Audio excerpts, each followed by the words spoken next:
Bridge here, and I'm here with a new video. I'm here to now talk about Dragon Ball Xenoverse 2 Future Saga Chapter 4.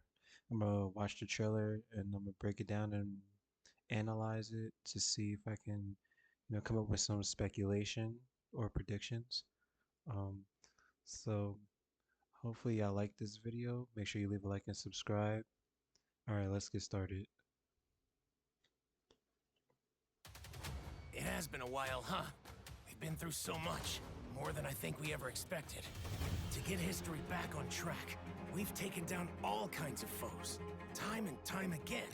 The time to repent for I'm glad, I'm happy to see, it's going through basically, I guess the time when few really started, messing with the timeline. But it seemed like that they showed, hold on, what, yeah, it started, it's showing when few started, when he first came in, We've taken down all kinds of those foes, story modes. time and time again. the time When few came in and started interfering with the timeline and stuff.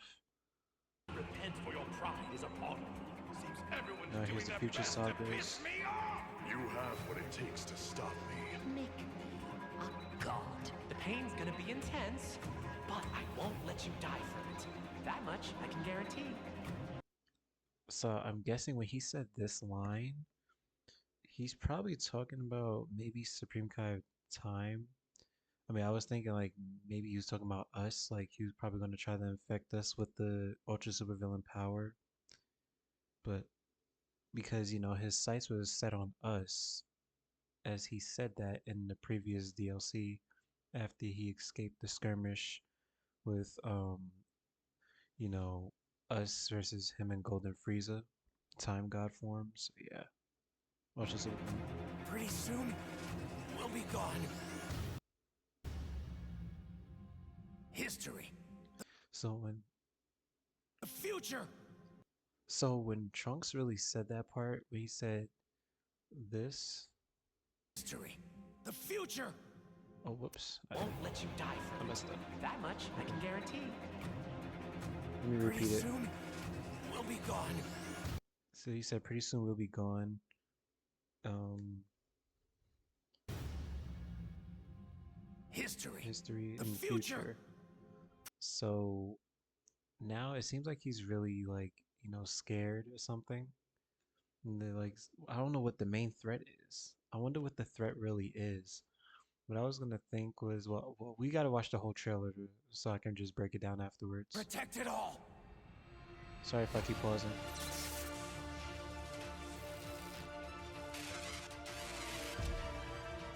Oh, so we see that Hit and Jiren. Well, if you remember that one parallel quest,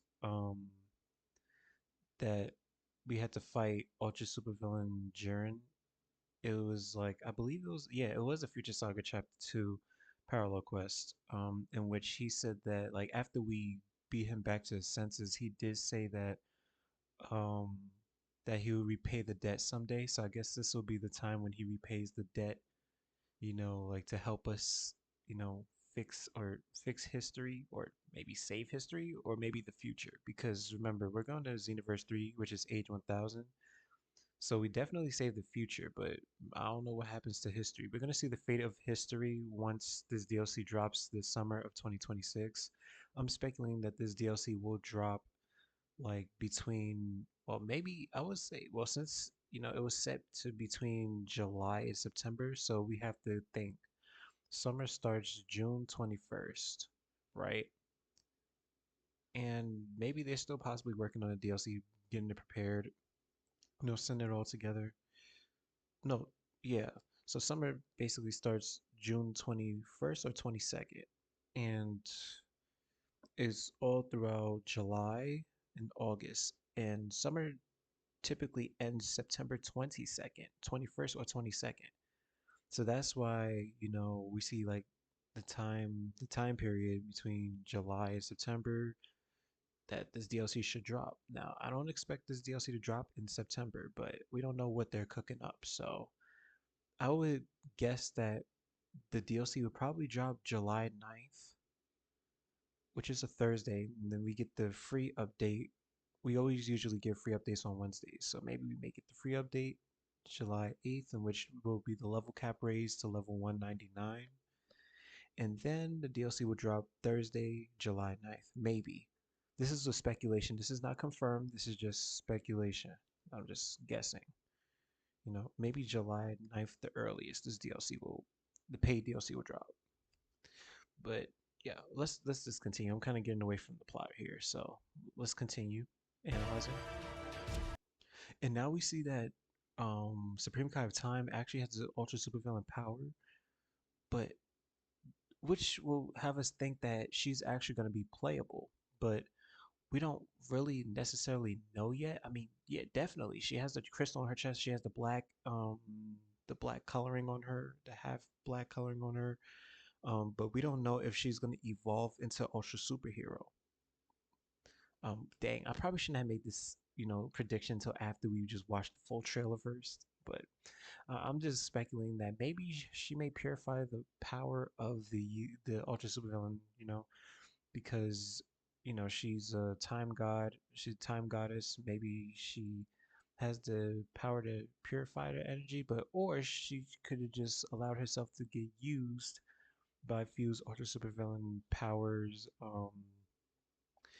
experiment, probably to push her powers forward to possibly save history and save the future, or yeah, to save the future, which allows us to go to age 1000 maybe. But I don't know, we still don't know. We don't even know her fate, but she's gonna play a critical role in this final DLC pack, and which makes sense because she's basically plays a critical role in the story mode period. She's a leader and all. So let's continue. Oh yeah, so we got Cell. Oh, sorry. It complains. So we got Cell, we got Kid Buu, and we have Final Form Cooler for some reason. That's actually supposed to be Metal Cooler. I'm surprised it's Final Form Cooler because let me tell you, in a parallel quest in Future Saga Chapter 2, there is a parallel quest. That same parallel quest that Jiren said he would repay the debt someday. We had to fight off um the the main villains that were infected with the ultra super villain energy, but not the power itself, but the energy.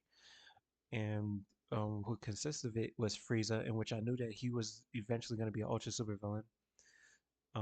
So basically, these parallel quests were basically telling us the future of what's to come of the next DLCs, the upcoming DLCs. But yeah, so who was a part of it? It was Frieza, it was Cell, it was Kid Buu. But it was actually Metal Cooler that was also a part of it. It wasn't Final Form Cooler that was a part of that parallel quest, but remember, it's just a parallel quest. So basically, I don't really know. It's just a change in history at that time. So things could have changed, especially when coming to the future, when it comes to telling the future. But yeah, so let's just keep rolling. Oh yeah, I was actually surprised to see Mira and Toa, and also I don't know why Android 17 and 18 is here, but let me make a speculation on that. So I feel like Android 17 and 18 is here is because they were the main threats of Future Trunks' future, and if you remember in the original Dragon Ball Xenoverse 2's futures I can't say future saga, but it was like Future Trunks' saga in which Gohan had to fight the androids. But if you remember the Toki Toki eggs that we collected, at the end of the story, you get to at the end of the main story. If you collected all the Toki Toki eggs and then you talk to Elder Kai or whoever was there, I don't know if Trunks was there. That you talked to, but you play as Future Gohan and you fight the androids. If you remember that there was a major change. That was a major change in which Supreme Kai Time asked us if we should change it or not. But what had happened was is that Trunks actually came in to save Future Gohan as we was playing as him. And now Future Gohan is alive and the androids were dead. So that caused a change in history in which Supreme Kai of Time asked us after that of what we should do, whether if we should keep it the same or we should just leave it or we should or if we should tell her to change it. I think this is the instance that she just doesn't change it, and we choose that we should just keep it the same. This is what I'm guessing because I'm wondering why the androids are here, because this is like the threat of Trunks. Especially if he's telling us that this like history is gonna end in maybe the future. So this is what it is. But Trunks, well, I mean, I don't know. Besides Trunks, I don't know why Mira and Toa is back. I'm guessing because of few, but then at the end of the day, I remember they're from Age 1000, so maybe they were pulled from the future timeline. I don't know. And this is so cool. We actually have a heroes assembly, like they're the Marvels, like they're like the Marvels is whatnot.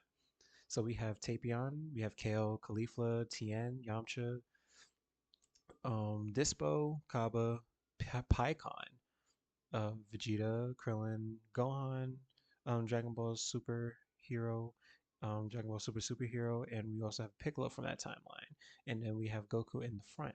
But now, what my main question is, why is Yamcha, Tien, and Krillin here? Well, I'm just guessing because Krillin is the strongest human, but besides the point, I mean, I feel like they can play a major role. I think it's because they're adding even the mentors to come help us. But besides that, there is a loading screen, artwork that consists of, the Time Patrol with even Supreme Kai Time, Elder Kai, Trunks, and then even they were included. Yamcha, Tien, and Krillin were included. If I can add it into this video, I would,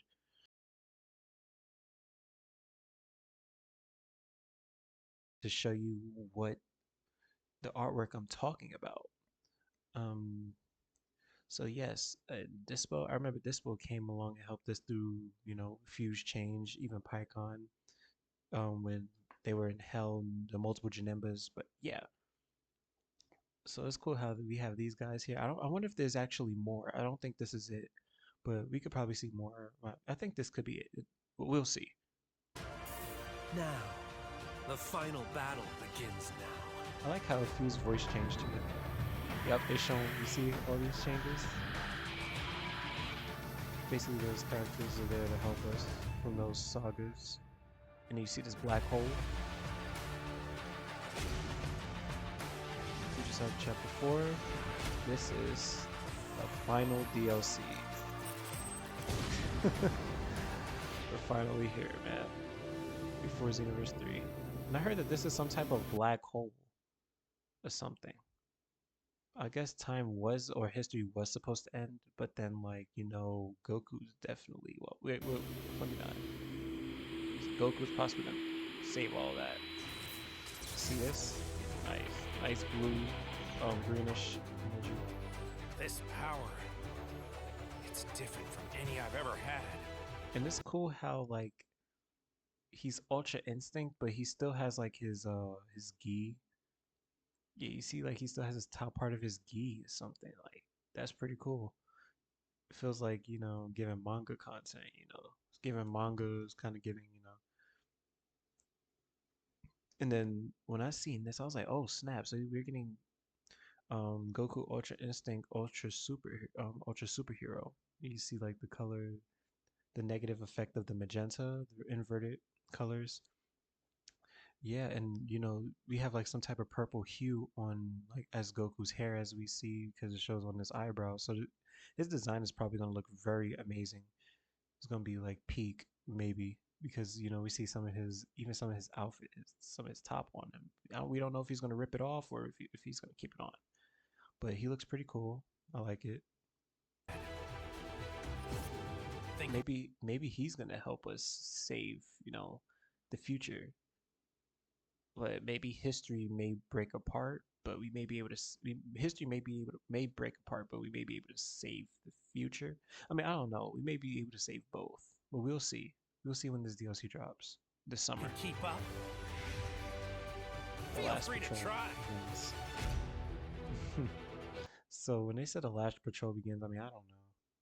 Like that's just for Xenoverse 2, but I wonder if the time patrol is gonna exist in Xenoverse 3, which I highly doubt. But I mean, we'll definitely see because we see that in this new world of Age 1000.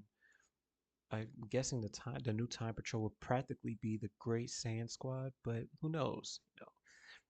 we'll just see what fate decides for Supreme Kai of Time and Future Trunks to see if we're going to see them in Age 1000, Xenoverse 3, Dragon Ball Xenoverse 3.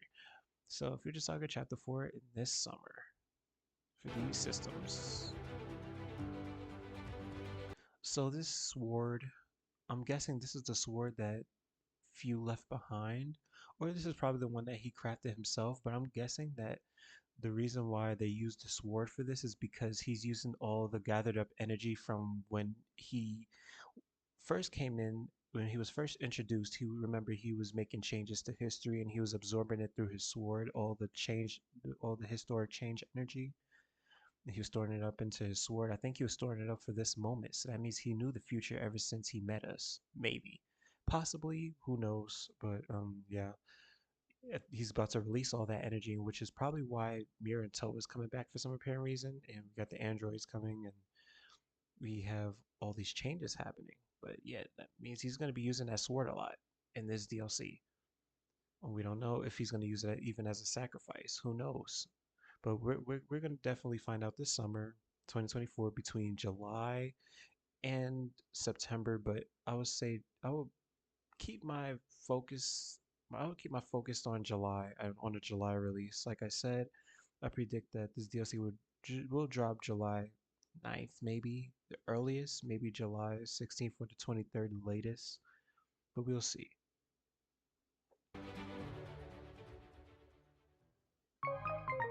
Yeah, now the video's over.